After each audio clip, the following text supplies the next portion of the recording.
Impact segment tonight, human rights and the liberal media. That is the subject of this evening's Talking Points memo. As you may know, some in the left-wing press are blaming me for inciting the murder of late-term abortionist Dr. George Tiller.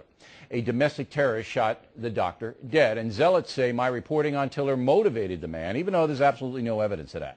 The accusers object to my using the term Tiller the baby killer, which was the doctor's well-known nickname, which is in context because the state of Kansas has produced compelling evidence that Tiller sometimes terminated viable fetuses for trivial reasons, and the process was brutal. Dr. Tiller came in and injected into the amniotic sac saline solution, which suffocated and burned my baby to death.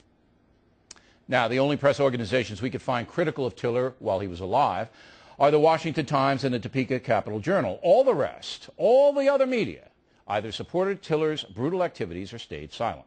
Remember, the Times estimates that Tiller aborted approximately 60,000 fetuses in his life, becoming a multimillionaire in the process. Presently, about 5 doctors in America, only 5, will abort late-term fetuses unless the mother or baby is in catastrophic danger. But the media will never tell you that. Instead, I am the villain, not Dr. Tiller.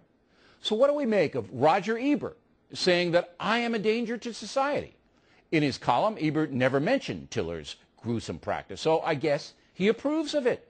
How about PBS Ombudsman Ken Bodie says I promoted domestic terrorism? PBS did a program sympathetic to Tiller. We asked Mr. Bodie to come on the Factor to explain. We hope he'll be man enough to do it.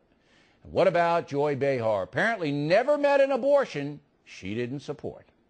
Bill O'Reilly, for example, was accused of fanning the flames against this abortion doctor. He denies it. He says it's free speech and everything. Do you think that he fans the flames or people like that? I don't think he did in that case. Bill O'Reilly has a right to his opinion about the abortions that Dr. Tiller performed and the lives that were lost. Well, then he should read the research. Those babies weren't going to become...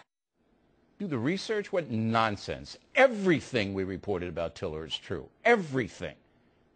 And we are the only TV news operation with the guts to report it.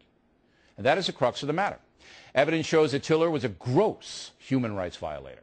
Yet because most media people are pro-choice, they looked away. Now they're trying to justify their apathy by attacking us. Even Barbara Walters, whom we respect, cannot bring herself to acknowledge the truth. You know, we are fond of Bill, we argue with Bill, we think, Fine. but I think to use the word baby killer, I wish that Bill hadn't. I wish he could have expressed his opinion in a different way. Now, to be fair to Miss Walters, we called her up and asked how she would describe Tiller. She told us she'd call him a late-term abortion doctor. But that doesn't tell the story, does it? We're talking about a man who destroyed late-term fetuses, who could live out of the womb for casual reasons. The truth often hurts, especially when an ideological media tries to hide it. And that is